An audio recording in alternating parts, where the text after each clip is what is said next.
Dr. Tanji. I'm from a little town called Columbus, Mississippi, and I've come all the way here to show you.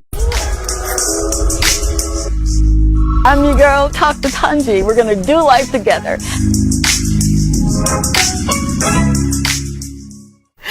Good evening, good evening, good evening, and welcome to another evening with your girl. I'm your friend Tanji on this show. You know me as Tanji, right?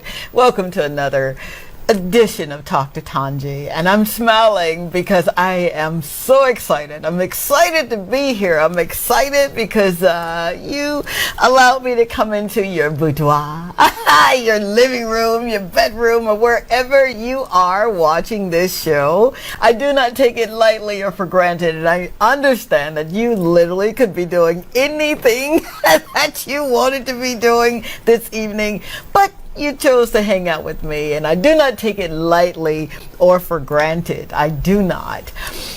All right. We've got an amazing soul on the show this evening, and you probably know him. You know, I know him as Dr. Venus Cherry, and he says, call me RastaMan. I'm like, what? So I'm excited about that, and he's doing some things with a dear friend of mine. I call him a dear friend of mine, both of them, Ninja Dan and Dr. Stephen King, and they're with Rise St. Lucia. And when I tell you at Archibald, I definitely don't want to not mention his name, because he is one of those guys that you have that fireside chat with him and you're like, you know what, I get it now. I understand why you're doing what you're doing. You know, we talked a lot about stigmatization and what it does to people. You know, it's one of those things that it belittles, you know, it talks in a negative connotation, and we're gonna stop that, and we're gonna shed light on what we can do as a people. And I'm just excited, man. I'm excited to have an evening with this gentleman, because he is one that he doesn't take a lot of interviews, but you know, when he does an interview with you, you're like, okay, I'm real special here. So without further ado, let's bring on a gentleman that I just want to kind of sit down and take copious notes and see exactly what we can do again to move this movement, because it's I think it's a little bit more than a movement, and I'm going to allow him to take us there. But Dr. Cherry, RastaMan Cherry, is that good for you?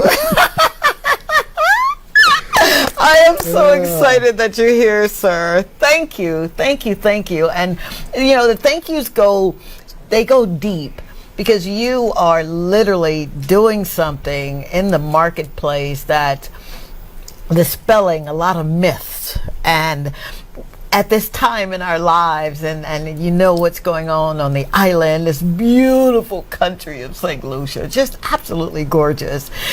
You are in the thick of it. Yeah. So I'm going to ask you the proverbial question that I ask Ninja Dan, and I ask Archibald and Dr. King. How did you get here? Someone said by car. Or yeah, that's the obvious answer, right? But literally, how did you get here? It's a life's journey. I'm here because it's just been my story, been the entire story. I'm not here by accident, I don't believe.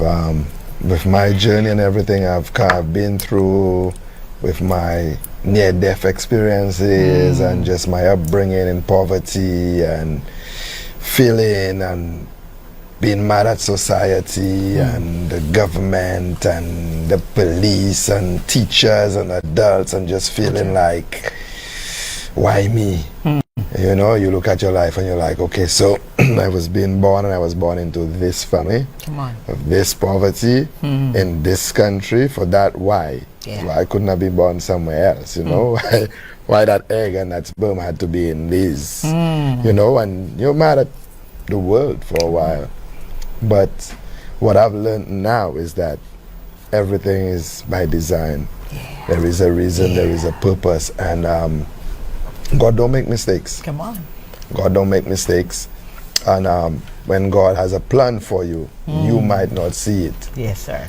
You might not see it. You might just feel like you might feel disheartened at times. You might feel left out sometimes. You might even want to give up. Yes, sir. You might even want to give up. You might get to the point where you just feel like it doesn't really matter what tomorrow brings or what the outcome is. If it's jail, it's jail. If it's death, it's death. If it, but if you hold on a little longer, if you just come on, don't give up. Yes, sir. If you just tell yourself, you know what? Yeah.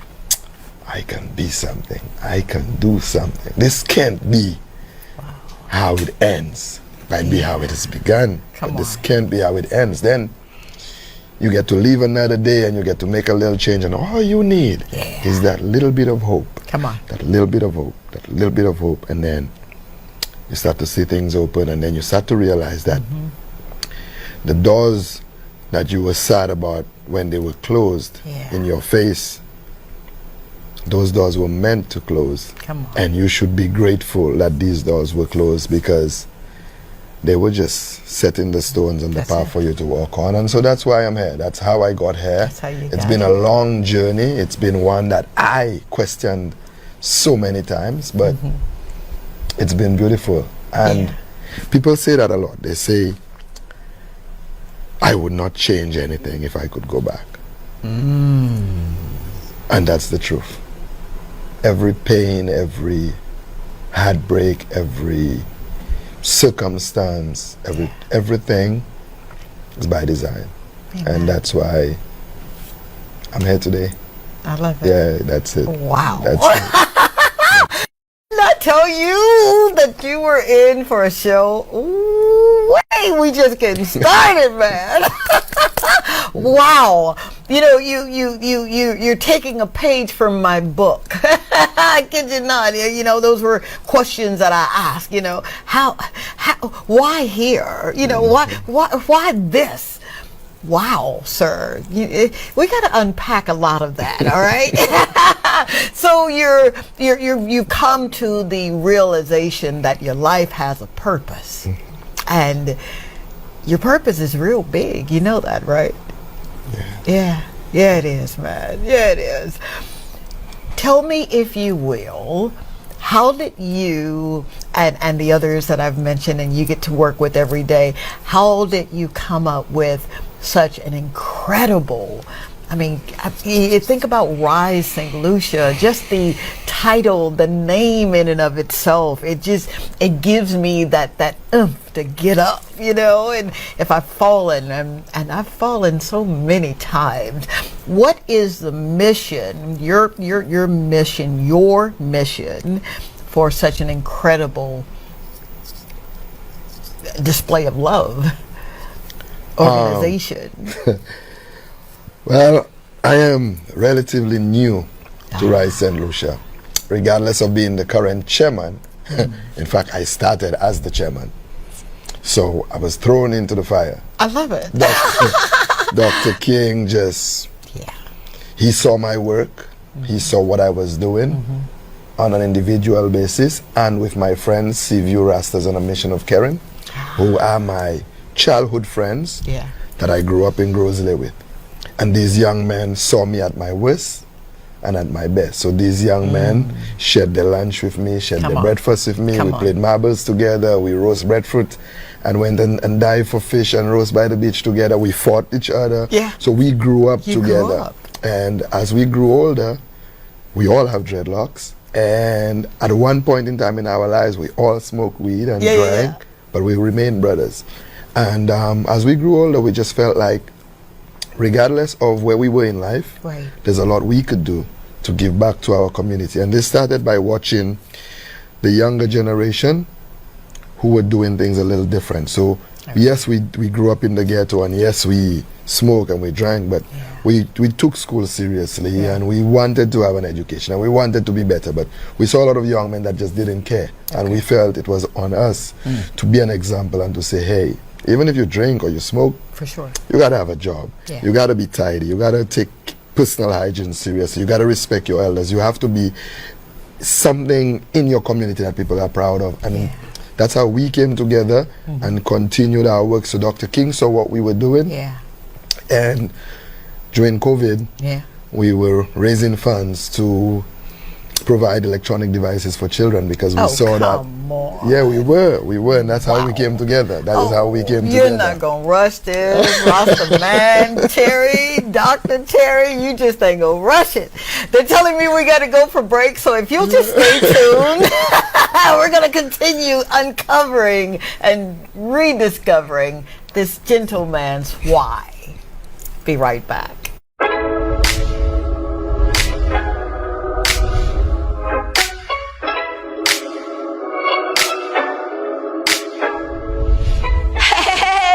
Your girl, Dr. Tanji, you know, from the Talk to Tanji show. Are you ready to maximize your business exposure? Of course you are. Why not consider placing an ad right here with me on the Talk to Tanji show on DBS?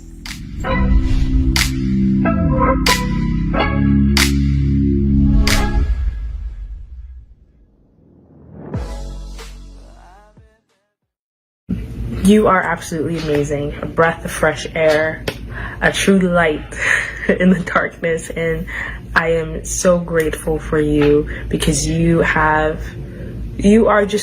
are amazing, and you truly have added so much value to my life that I'm beyond grateful that God has allowed our paths to cross, and I feel honored to be able to make this video and to talk about you and give you your flowers and just mention the numerous ways that you have significantly impacted my life, because you have. And I don't know what my life would have been like without you, and I don't think I want to because you have planted seeds in me that have impacted the person that I am today, and I thank you for that. And you've also planted seeds that help catapult my relationship with Christ. You've shown me how to walk out being a kingdom citizen in a world that, you know, isn't necessarily conducive for that. And you've shown me what it's like to share the love of Christ, to be that light, and to share that joy and that peace and that comfort.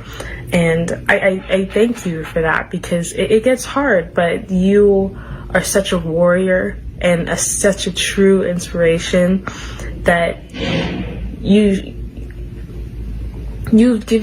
helped me find the tools to make that possible. And I'm forever grateful. I love you so much. Thank you for everything. This is Dr. Tanji. I'm from a little town called Columbus, Mississippi, and I've come all the way here to show you exactly how you can live abundantly. Fear is nothing. You hear me? You can do anything you put your mind to. I'm your girl, Dr. Tanji. We're going to do life together.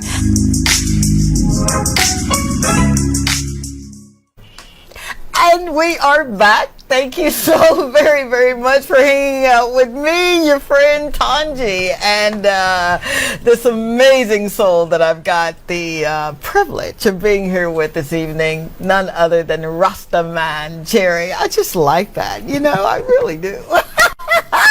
But seriously, you're the epitome of what hope looks like. And I need you to hear that. I really do, because you're walking in your gifts. You're serving others with your gifts, your talents, and your skill set. And you've not always been there. For those who may be watching, we are an interactive show. So I'd love to hear you from I'm about to say Facebook. Yep, we're Facebook Live, so I'll definitely be engaging there. WhatsApp, of course, the number is on the screen. It's going to be on the screen, and you can call in too and make your contributions. But I want to hear from you, sir, you were in a place where you were sharing, right? You're growing up, you're sharing. Why? What moved you to compassion. You know, when we have compassion for others, it causes us to do, right? Why does the next generation even matter? You said you saw the generation and they were not doing things appropriately like you were reared, right? Why does that matter? Or why did it matter?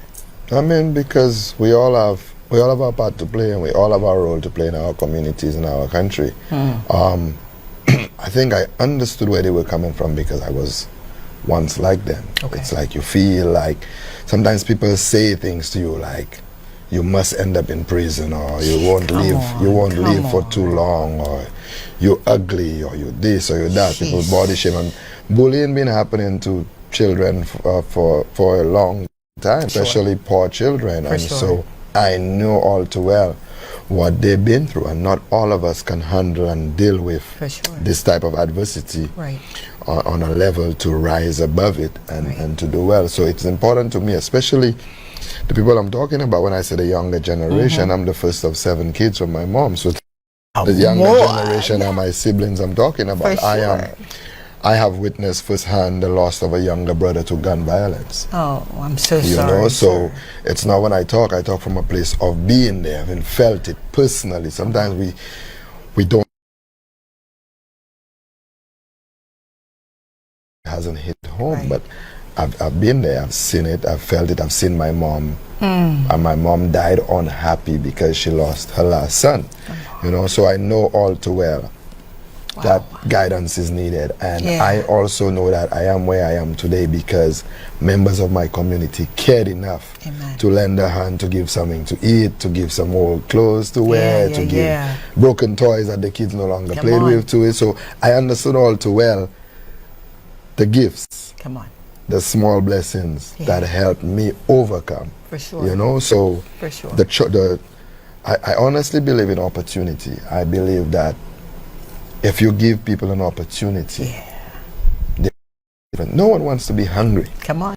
Wants to not have a nice place to sleep, or nice clothes on them, or to smell good, or to. Yeah. But sometimes, in reality, they Yeah. just can't. And so, for me, that's why it was important, because these are people I'm talking about, my cousins, my friends, my family, we know these people. And so you don't just sit by and say, For sure.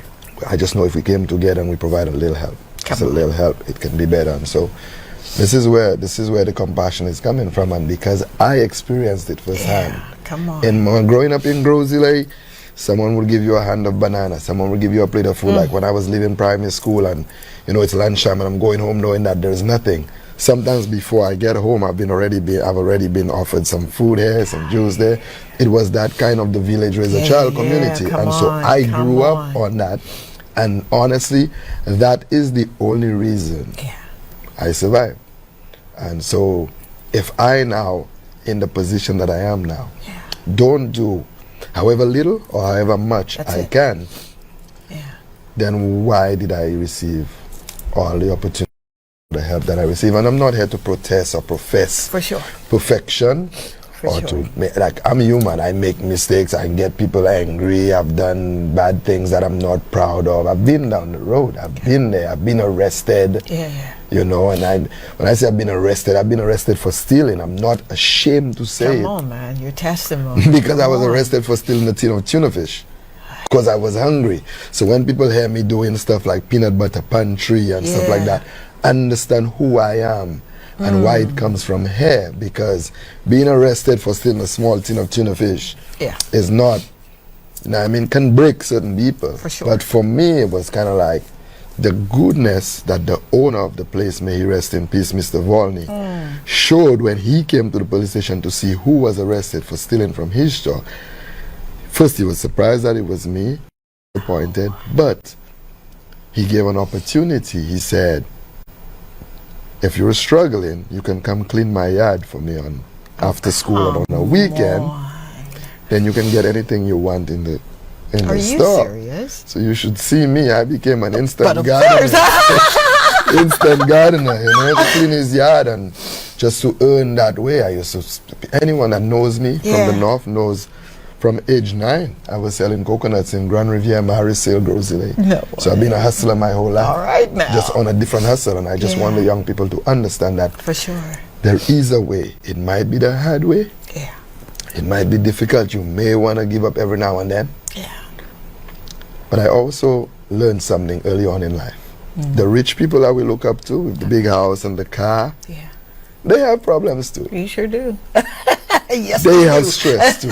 So whilst I'm here probably wondering where I'm going to get a meal, Come on. they're wondering how they're going to pay the bank for that loan. For Man, that. So come everybody on. have their Come own thing. on. So it's a matter of not being envious of anyone, being content. Because the problem with us sometimes, we are not content with what we you have. have it. Because we're so focused on what the next person Come on. has, Yeah. that we fail to see the blessings in front of us, while someone else with less than us Come on. are looking at what we have and saying, oh, I just wish if only I could have that.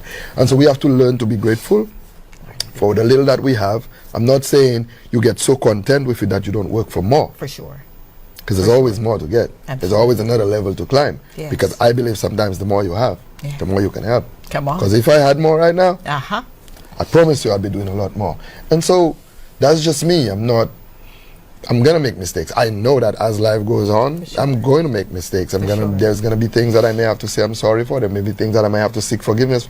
But I try every day to be better. Amen.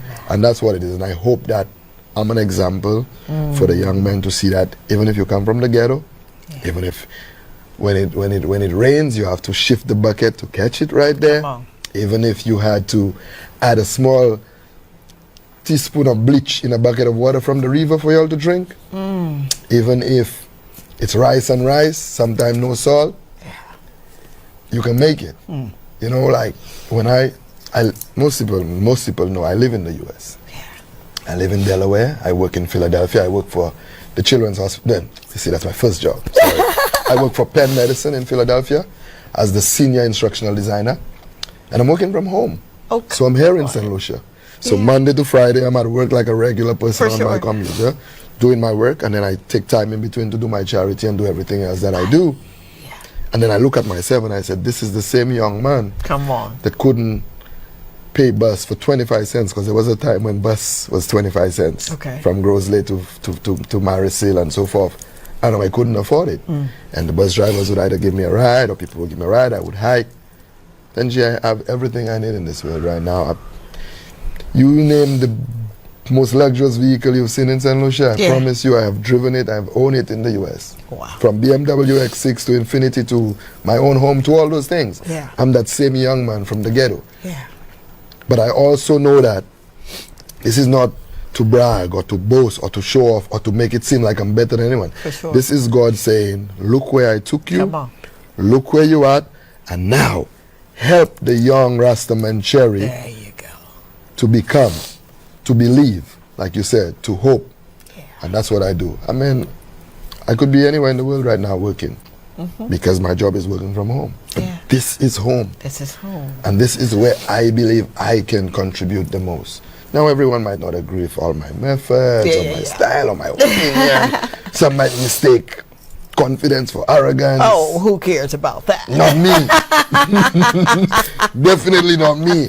Yeah. Because you can't be everyone's cup of tea. No, you cannot. People will have their biases without ever meeting you. They might just hear a story. They don't know you're part of it. And sometimes I'm get to the point now, I don't care about opinions and for me to correct that or for me Come to say, on. no, I want you to hear my version. I want you to hear my Come story. on. Talk No. about it. If you can't see who I am, if you don't see the work I'm doing, Yeah. because sometimes I've noticed something. Yeah. If I'm doing something, certain people will not applaud it. Oh, for sure. Just because it's me doing it. If someone else does the exact same thing, you watch them talk about it like Jesus came and just gave them the word. And that's okay. I know. That's okay with me. Yeah, man. As long as the people I'm doing it for Yeah. benefit. When I get stopped in the street, a person that I've never met or I don't know, and they say to me, thank you, and I say, for what? They say, oh, I received a hamper. Oh, I received a tablet. Oh, I received some books at the book drive.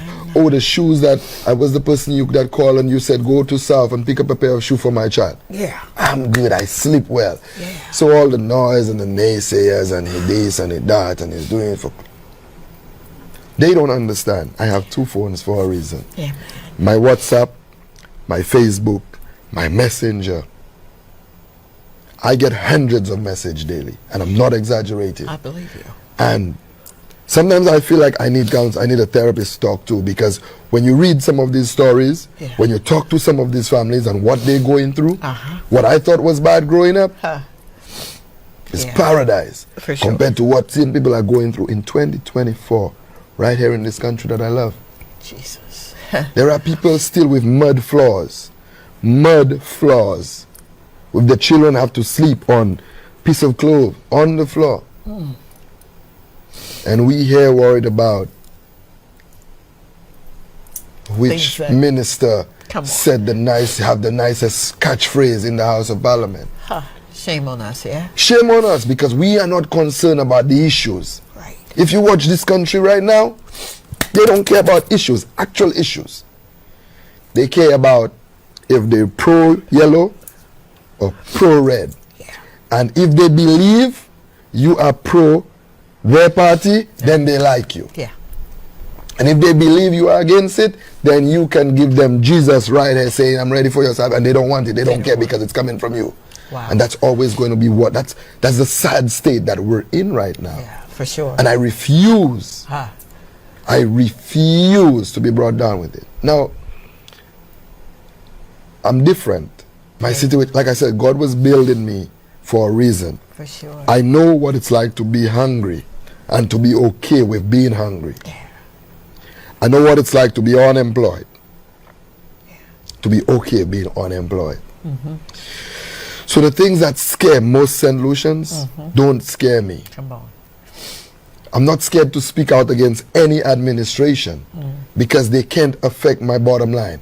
Because if I don't have a regular job today or tomorrow, my hands are mine. I will find something to do to feed myself and my family. The problem we have here now is so many people are in positions, are in politically appointed positions. For sure.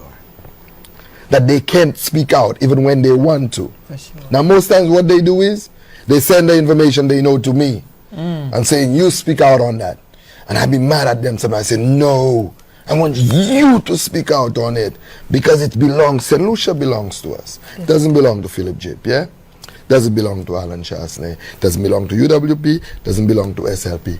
It belongs to every single person born on this rock. Ay, ay, ay, ay, ay. I could just sit at your feet, sir. I'm sitting here, and I'm so glad that the cameras are not on me right now because I'm literally in tears. I swore I was not going to cry. I was not going to sweat. But how can you not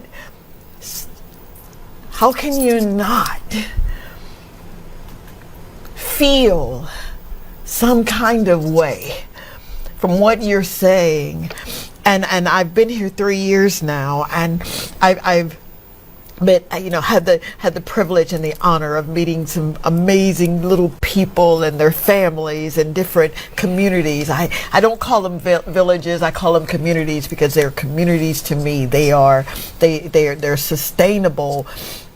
And to hear you talk so passionately about those who have less than, and now I get it. I got it before, but I get it now. I understand Rise St. Lucia. I understand the mission without you even having to bullet point it for me.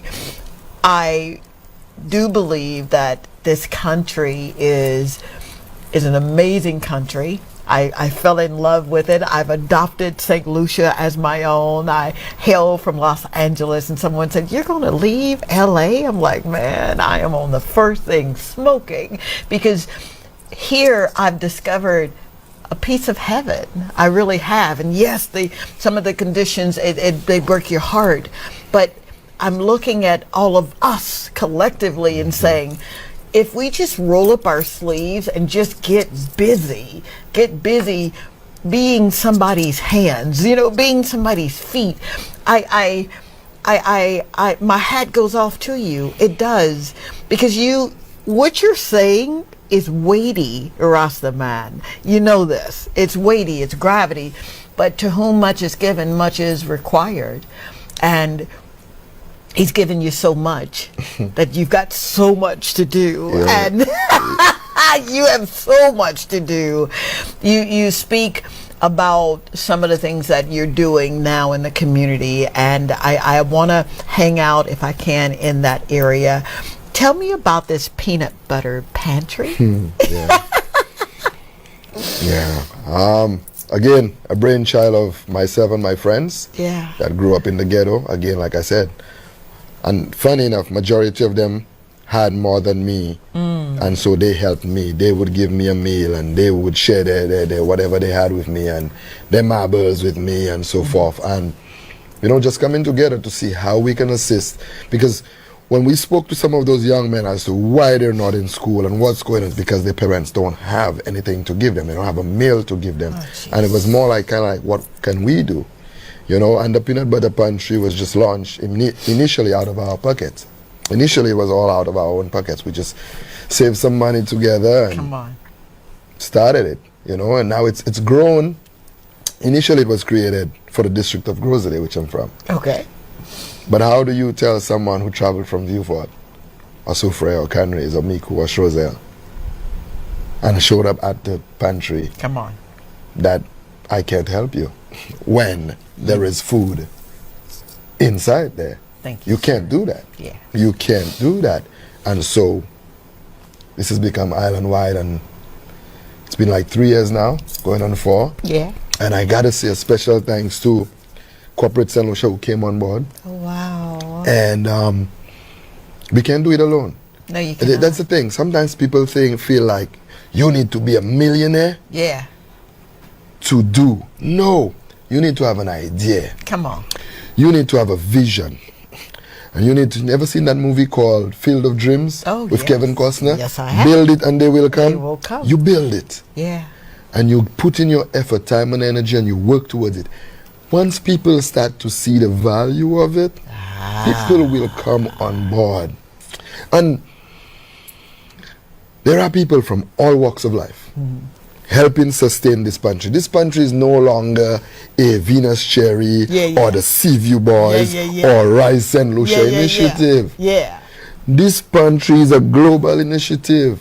I have people from Canada, from London, from the US, from Barbados, from Islands Regional, always sending barrels, funding, everything towards the pantry. Are you Everything serious? towards the pantry. I can tell you, West Indies shipping come on board so much to the pantry that they clear all of our stuff from customs for us. Yeah. They hand deliver it to whichever location we need them to drop it. I'm being serious. Not only that, they've placed beans at their locations with a big sign on it that says Rice St. Lucia Peanut Butter Pantry. Yeah. So while people are checking their stuff and clearing out their stuff, they throw something in there. So this is no longer my thing. This is now global. How about that? And the best thing about this, today is the official launch of the Peanut Butter Pantry branch in Viewfort. Oh, stop that. Today. You should see everyone in the studio excited about that, man. How about that? Congratulations. I'm telling you, today. And it's like, this, for me, when I sit back and I watch this, I say to myself, remember who you are. Yeah. You are that little hungry boy from Grosley. Come on. Remember that. Remember that. Don't ever forget that. You are the little boy that grew up with a single mom with 7 kids and all slept on the floor with not much to eat, no electricity, no running water. Jesus. A woman that just worked hard every day washing and cleaning for rich families. This is who you are. As long as I never forget that about myself, yes, sir, you will see and hear big things about me. I can promise you that. I believe because it will never stop. Because that pantry, I promise you, my goal is to have one of these in every district. I'm talking about Choiseul, Soufrière, Canries, Ancillary, Barbono, Dennery, Micoud, everywhere. I love it. Because food is essential. Yes. Yes, it's essential. Is. Yes, it is. It is essential. It is essential. And if we can give hope, is the word you use. Hope. Hope to people. if we can provide kids a meal before they go to school, Come on. I can promise you, Yep. the students we will start pushing out. Yep. How can you really expect me to understand Pythagoras' theorem on an empty stomach?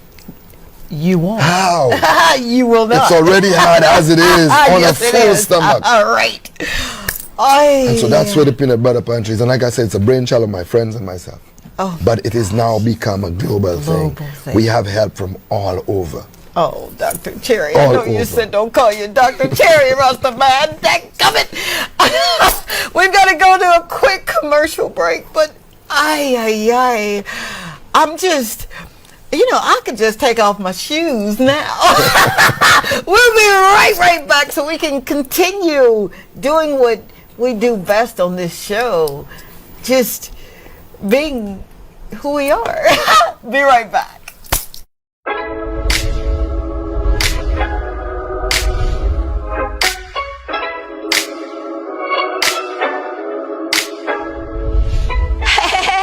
It's your girl, Dr. Tanji, from the Talk to Tanji show. Are you ready to maximize your business exposure? Of course you are. Why not consider placing an ad right here with me on the Talk to Tanji show on DBS?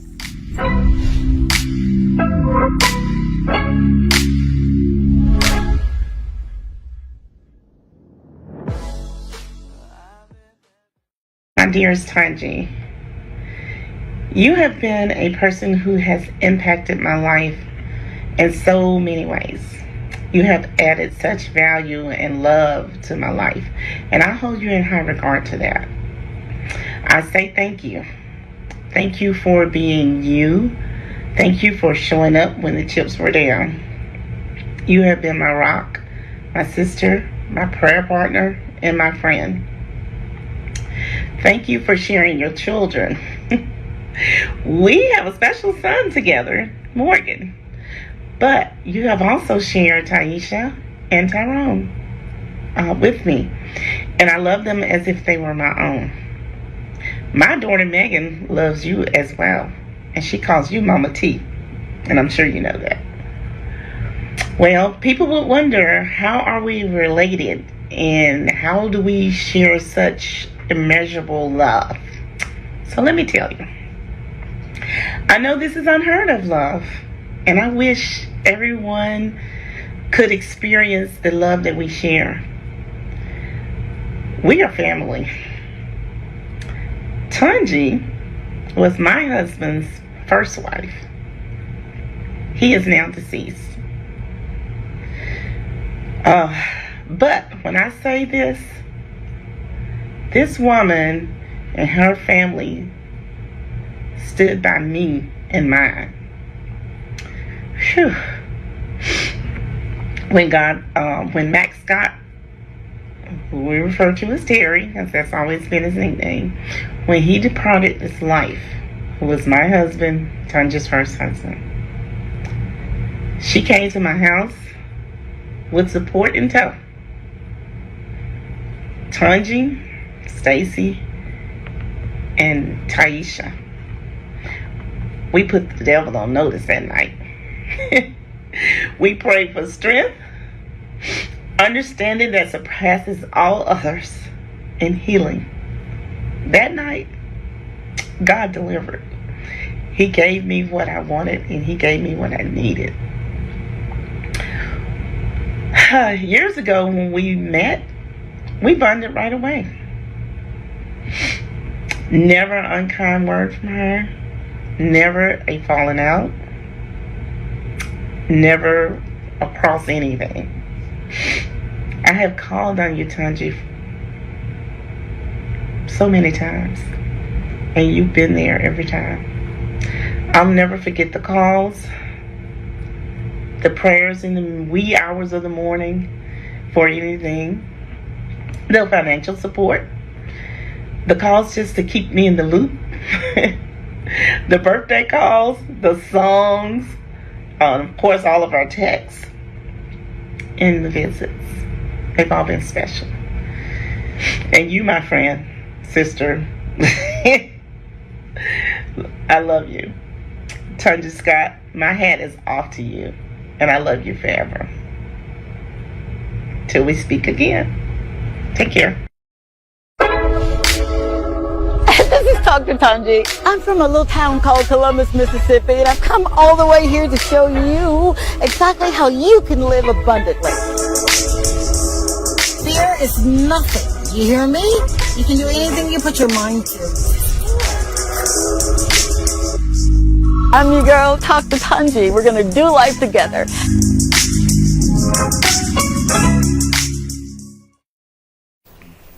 Didn't I tell you that we were in for a treat this evening? Ay, ay, ay. Thank you so very much for hanging out with us. I'm your friend Tanji. I've got an amazing man in studio, RastaMan Jerry, and I just love saying that, I do. He is teaching. I mean, I feel like I'm sitting in a master class, man, and I'm taking these notes, and it's just it feels so good to be in the presence of someone who's so passionate, not only about life, but serving others. You know, it's just, what a call. I am grateful for you being here. I know you're busy, but for you to take time to say, you know what, I'll hang out with you. I do not take it for granted. I do not. Now, with everything that you're doing, did you encounter it being this big? No. I mean, I've been, because of how I grew up, once I migrated to the US, when I started working in 2006, I worked for the Children's Hospital of Philadelphia as an instructional designer. Okay. I immediately started sending, you know, whatever I could to friends and family. Okay. It's the natural order of things. Even if, like, sometimes, because when you first start working, the salary is not that much. Yeah. You have rent to pay, you have all your regular bills, insurance, and so, you know, even a vehicle mortgage, but you still try to send whatever you can. And shoes for my friends' kids, my siblings, my nieces and nephews. So that was me at my level, and feeling okay within myself that I can do that. And you know, when COVID hit, I came home in 2019, and right around the time when they shut down the airports and everything, I happened to be here. And this is when my job said, well, you know, if you're there and you're still producing at a high level, and all right, I guess we can run with that. You know? And so it gave me a unique opportunity to be employed in the US, but be at home. And so, you know, we hit the ground running, because the moment you step outside, and you step out of your comfort zone, and you step out of your gated community, or you put down the window from your tint and your AC, and you try to feel the heat that is on the backs of so many. There is no way you feel that, and you are a genuinely caring person, and there is not a desire to make a difference, to make a change.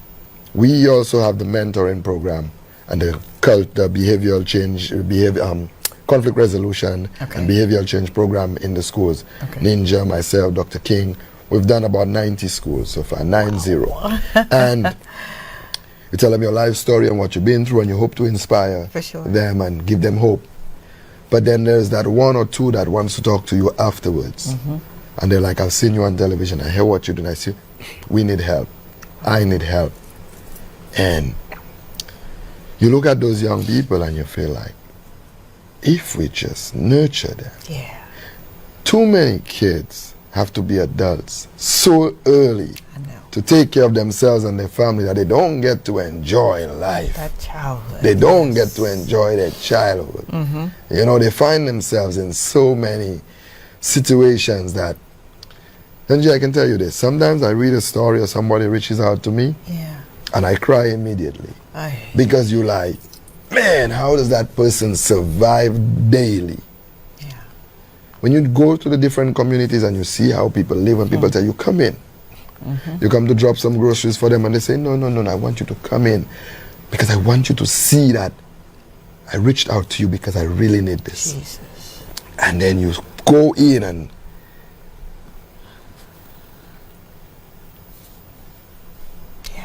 you know, it's just Yeah. you're just like, man. And so I'm not making an excuse for why some young men resort to crime. That's never an excuse. Yeah. But the conversation needs to be had. So what is leading them down that path? There has to be that conversation. And I listen sometimes to people who have it all. Just say the nicest things. People need to invest in themselves. Those people are lazy. They don't want to work. And it sounds good. Yeah. And in some instances, they are correct. But it's one thing to say something. Yeah. And it's a different thing to look at it practically and say, well, tell me now. Break this down for me. How does someone who's making $3, $4, $5 an hour invest in themselves? Come on. You say go back to school? Okay. Free $4 an hour. No generational wealth. No family to give them a pot to piss in. 1 or 2 kids in the household already. $3, $4 an hour. How do they invest in themselves? It's one thing to say it and to sound intelligent saying it in your nice suit and tie, sure. knowing that every month direct deposit goes in your account because you have your nice job. And then those same people, when you talk about minimum or livable wage, will be the same people that say, oh, it won't work, it can't work. Business owners will take too much of a hit. So what about this person you're telling me that should invest in themselves, making $3, $4, $5 an hour? Right. How do they invest in themselves? They don't have any assets. There's no generational wealth. No bank in their right mind will give them a loan. Right. How do they invest in themselves?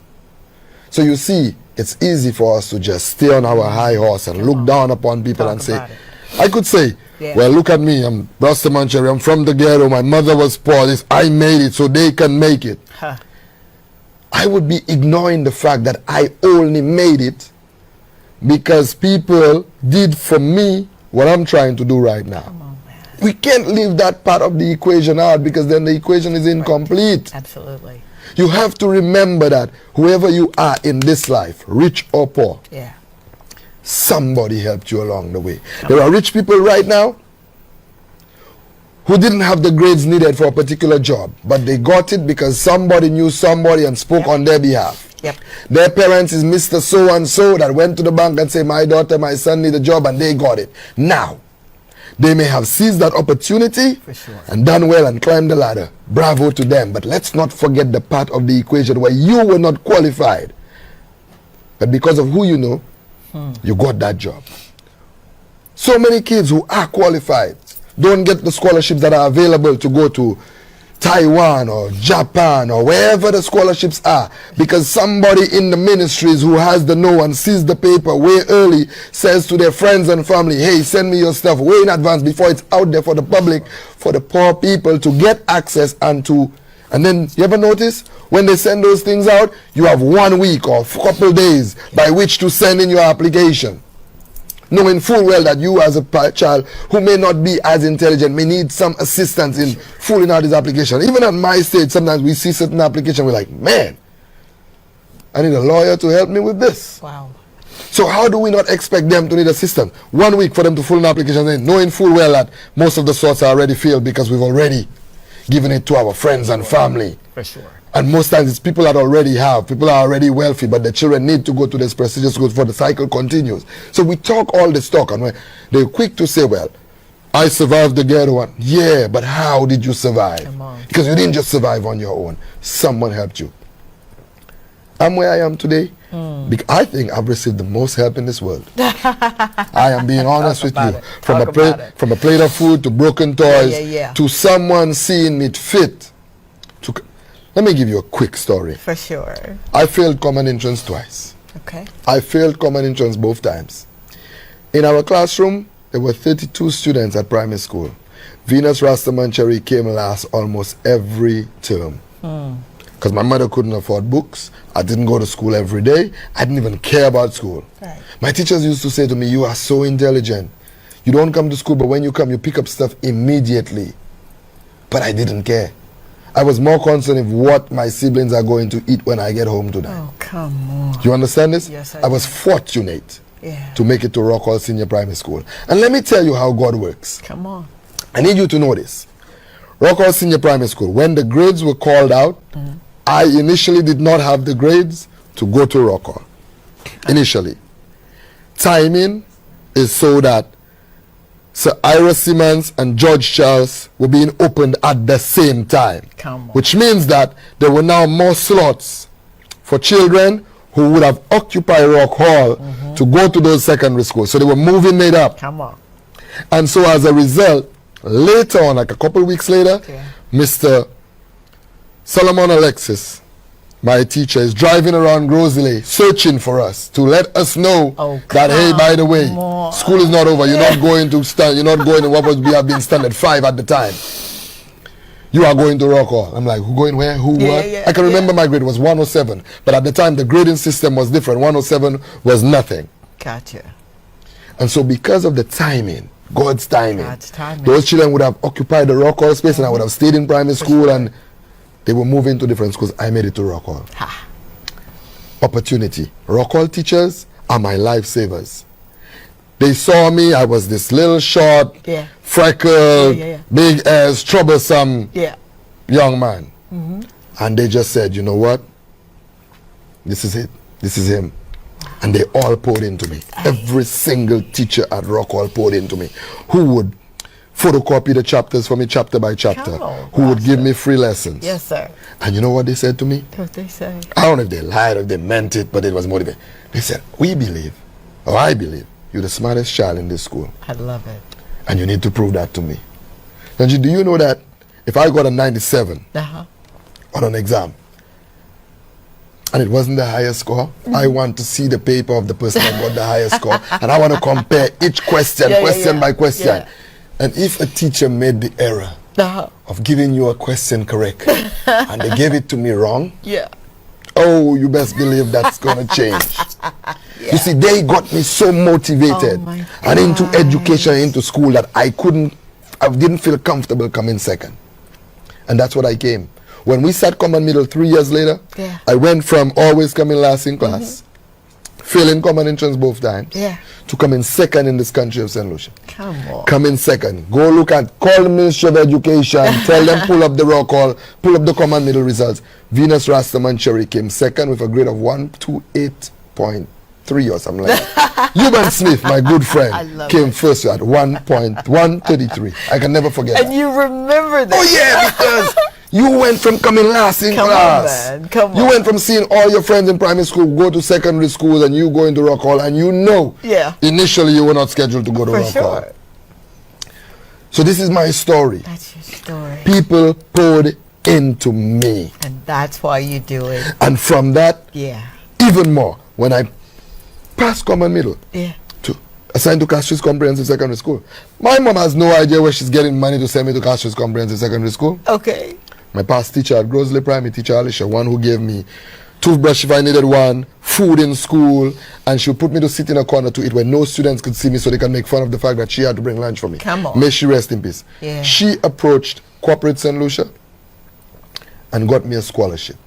So my first scholarship was with COTS to go to Castries Comprehensive. COTS and Cable and Wireless came together to give me a scholarship. That was from her. My mother had no idea how to approach anybody to get scholarship for me. For sure. So that's people pouring into me.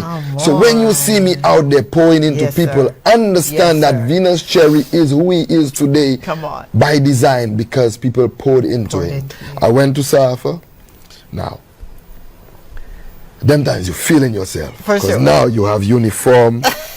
They give you a nice shoe to wear. You start to buy your little oil at Just Dreads for $3, your little Ras oil, and you start to put it nice. For the first time in your life, girls start to say, hey, cute. You start to feel it. You want to cut your hair, sitting where you. Your mother cannot tell you you're not going to school today. You will walk to school if you have to, because you want to hear it. You want to feel it. You understand? So that's my story. went to Safa, gosh. left Safa, and went to work for my uncle as a tour guide. Oh my God. Midget Pierre. Big up Midget Pierre. I used to run and play football for St. Lucia. So Windward Island Games, that was my thing. Huh. When the scholarships were happening in Cuba, Midget Pierre worked his tail off to get me a scholarship to go to school in Cuba. I attended Escuela Internacional de Educación Física y Deporte. Wow. I spent like 6 months in Cuba, Yeah. and I got a scholarship to the United States of America. Come on, man. I went to America. I attended Bloomsburg University of Pennsylvania. Wow. I graduated for 3.89 GPA. Come on, Rasta. I got Dr. Terry? I got offered a job with the Children's Hospital of Philadelphia 3 months before I graduated, October 11th, 2005, Wow. which was also the last day I smoked or drank, because I knew I had to pass a drug test. And because I have dreadlocks, Yeah. I'm from the islands, I have an accent, Stigmatism. I know that if they're gonna randomly drug test someone, it's gonna be me. And I'm not Every about to time. lose that job that I have to take care of my whole family to smoke a joint. Hello. So I've quit smoking altogether. And even now Wow. that marijuana's relaxed Yeah, in the yeah. US and nobody's checking for that, Yeah. I still don't drink or smoke. And when people see me, Yeah. they think, he must smoke, he must drink. I don't. See? Stick. I'm just me. You're just and I'm gonna you. continue to be me. Then if you like me, Yeah. great. I do. I But do. if you don't like me, I'm cares, okay right? with that. I love it. That's just me in general. And so I know a lot of people are not gonna like me. They're gonna find me arrogant. okay. They're gonna No, find, no. And No. that's okay. That's because okay. I believe Yes. my work Yep. speaks for itself. That's it. And if my work doesn't affect you or benefit you, and you see no value in, that's okay. Right. Talk to the mother who the child did well at school because I provided school books, or I provided a tablet, or I provided them shoes, and they call me and say, Yeah. my child, and then that's a true story I'm giving you. Yeah. I believe. My child came first in the South. Wow. And I said, no, you're joking. And he said, no, I'm dead serious. Came first in the South. And I said, I got to meet him now. Yeah. And I meet him and I say, man, what else can I do? Wow. And I make a couple calls, Yeah. and someone said, we'll give him a full scholarship. I'm done with that. Hold on. They're screaming. Break. I'm like, but why? If you are enjoying this, would you drop a line or two? And if you're not, drop a line or two anyway. I'm like Dr. Cherry now. Stay tuned. We'll be right back.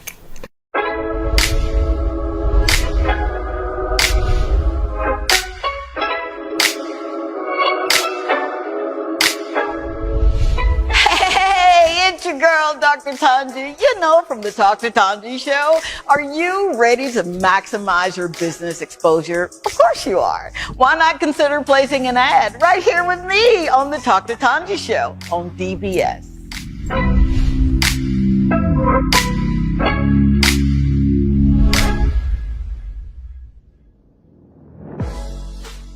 Hey. You know, Dr. Tanji is a good friend of mine.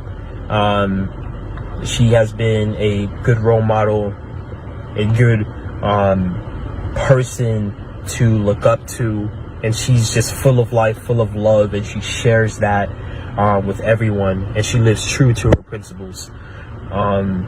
She has just been one person who has got your back always through all forms of life, and I'm very grateful that I've got the chance to meet her. You know, love you, Dr. T. This is Dr. Tanji. I'm from a little town called Columbus, Mississippi, and I've come all the way here to show you exactly how you can live abundantly. Fear is nothing. You hear me? You can do anything you put your mind to. I'm your girl, Dr. Tanji. We're going to do life together.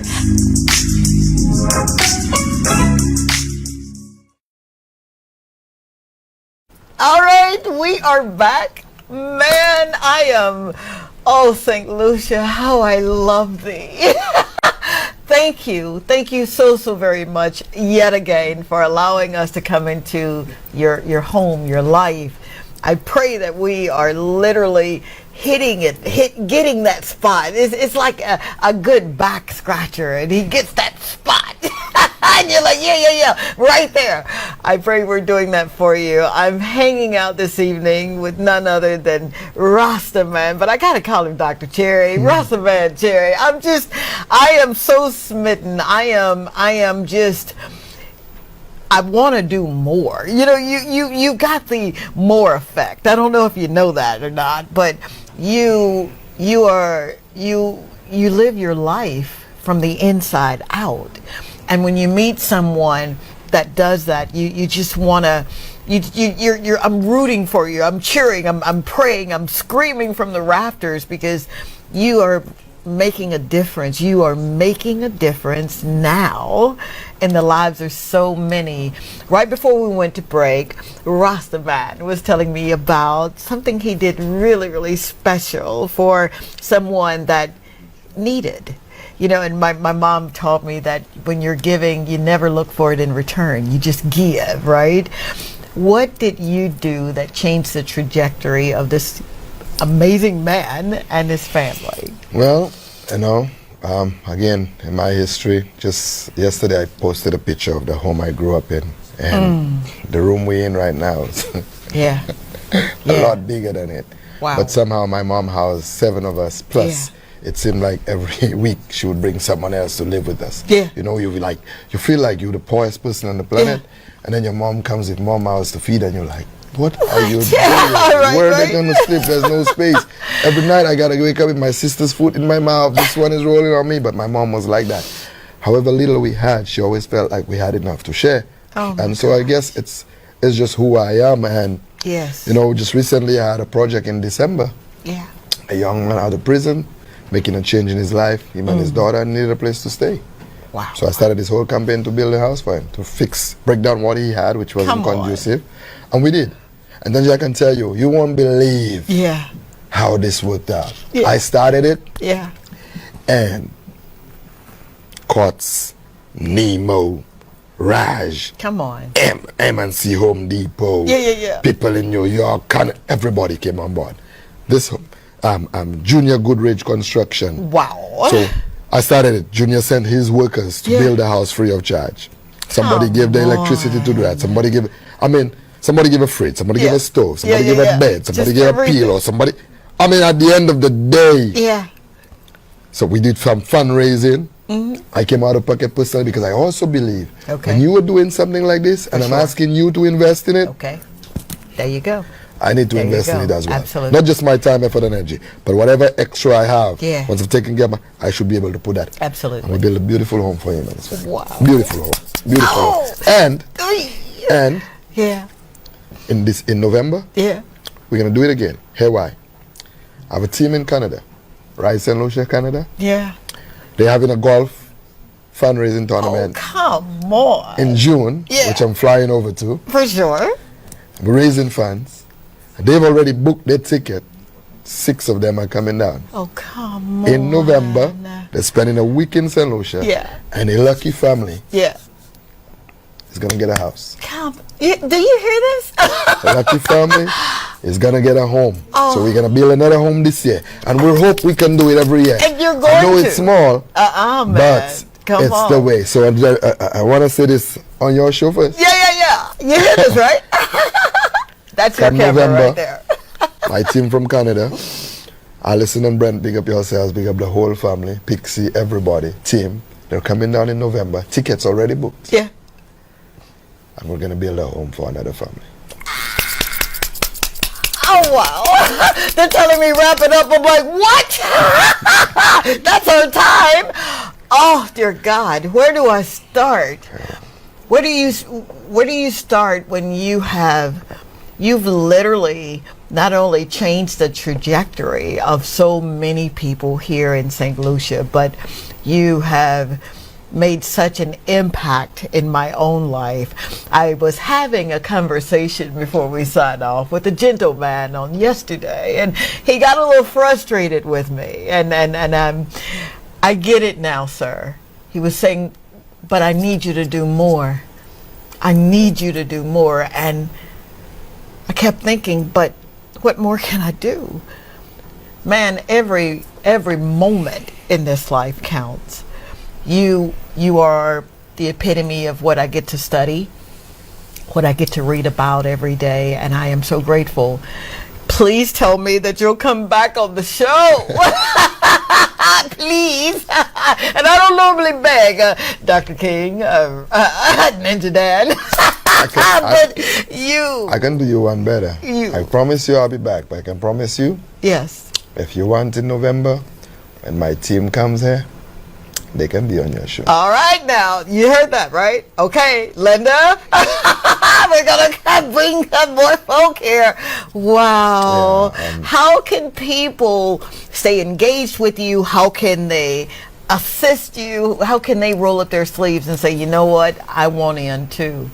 Well, for me, one thing about me, I believe in transparency. I believe in, and sometimes people say, oh my God, why is he on Facebook show? Because if you give me $1, I want that whole dollar to go to the person in need. My organization, we don't even have an office. So we don't have overhead. We go out of pocket for our little expense, our gas, myself, Dr. King, Dr. Bird, Davis, Ninja, we do that because we want every penny that comes our way to go to people in need. So, for example, for the pantry, if you want to donate for the pantry, you don't even have to come to us. Wow. You can go directly to Glass Motors Supermarket. You can say, I have X amount of money I want to put on the Rice and Lucia account for groceries. Come on. When that money is there, Glass Motors will put the groceries together and deliver it to us at the pantry. We have the same setup with Grins Wholesale in Beaufort. Yeah. You can go directly to them. Wow. Did you hear that? Directly to them. You see that we believe that transparency is key. And if I give you $1 for something, for sure, I want to know that it's used for that. Absolutely. And so you can email Rice and Lucia. Rice and Lucia Facebook page is on there. Also, you can donate on our page. We now updated our page. But also, you can always ask us to show you exactly what is done. Come on now. We're open to that. Listen, when I go deliver stuff, we show the whole movement. We show from the time I received the barrels, I show you I received it. I show you unpacking it. I show. It's just what we do. So it's open. I believe Rice is bigger than myself. Yes. It's bigger than Dr. King. It's bigger than Dr. Bird. It's bigger than Ninja. It's a movement. It's a movement. And I'm also the kind of person, you don't have to donate to my charity. You don't. Just help somebody. Come on, man. You think I'm going to say to you, Tanji, why didn't you give me that $5 so I can give it to that man? Right. But why you have to come for me, Tanji? Just give it to him. Just give it to him. So if you know somebody in your community in need of food, don't wait to say, let me give it to Rice and Lucia to give to them. Give them some groceries. You see, we have too many prayer Christians in this country. And let me explain that. Come on. Let me just explain that real quick. If you know somebody is hungry and you can give them a bread, cut out this I will pray for you to get a bread stuff. Give them the bread and then pray for them. Then pray for them. Because you can give them the bread. Yeah. Don't just pray for them. The bread's going to just fall from the sky. Come on. But God has given you the bread to give to them. So we have too many just prayer Christians. I'll pray for you instead of I will help you. How about I help you and pray for you? Yeah. That's what I'm saying. So if you can do your part, just do your part. You don't need to go through Rice and Lucia or any other organization. Whatever you can do, and then just, you know what? Yes. Do it from your heart. To the point where even if the person you do it for is ungrateful, it doesn't bother you. Right. Because that's the thing sometimes. We want people to be so grateful that we're the savior and we did so much for them that we get bothered if tomorrow they pass us straight. It's like, come on. Didn't I just feed this person? Come on. I don't care. Don't care. Maybe they're in a headspace where they didn't even see you. You ever walk past somebody you didn't see them because you're in your own thought? Yes, you got a meal yesterday, but what about today? You worried about that. Right. So we need to be able to help people without expecting anything from them. And when I say expecting, don't even expect them to be grateful. Because you don't even understand the mindset that they're in, right, to the point where they don't even realize they just got a meal and their stomach is full, but sometimes it doesn't even sink in that it shouldn't matter. So you don't have to come to my organization. You don't have to work with me. You don't like how I'm doing it? That's fine too. Yeah. Show me a different way. Do it on your own. Let me say, oh, snap. I like how Tanji is doing that. I'm going to steal that. I'm going to do it that way. Because it's working, it's more effective. I have no problems with that. So I don't want people to feel like they must come to my organization or they must come to me or they must do. No, you don't have to go through me.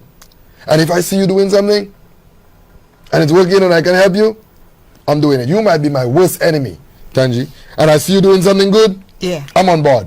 I don't care if you like it or not. I'm on board. And you can't stop me from being on board. Because if you're my enemy and you have a GoFundMe to help somebody, can you block me from donating? All right, you now. Can't. Speaking of GoFundMe right now. That I do, sir.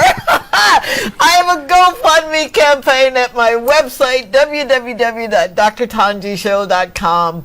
I have adopted the community of ancillary. Those are my babies, man. And that's my story, and I'm sticking with it.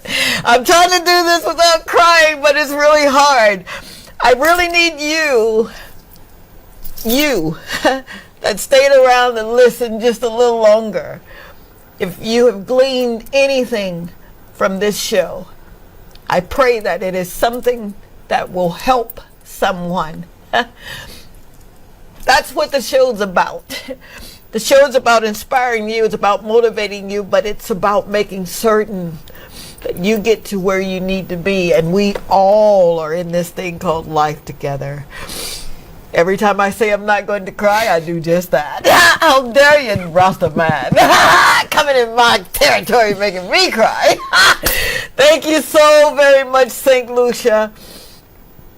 Thank you so very much for making every dream come true. It's not easy, man, when you're out here and you're living for righteousness. You're living for what's right. If we've inspired you any kind of way, we really want to hear from you. We want to see you do even more. Thank you, RastaMan. Thank you for all that you do. God bless you in the works of your hands. Thank you, sir. Be good to yourselves. Be good to yourselves. You are so valuable that he interrupted your life to let you know how much he cares about you. Thank you. We'll do this thing again next week. Called Talk to Tanji. And that's our show. Thank you again. Bye. This is Talk to Tanji. I'm from a little town called Columbus, Mississippi, and I've come all the way here to show you exactly how you can live abundantly. Fear is nothing. You hear me? You can do anything you put your mind to. I'm your girl, Talk to Tanji. We're going to do life together.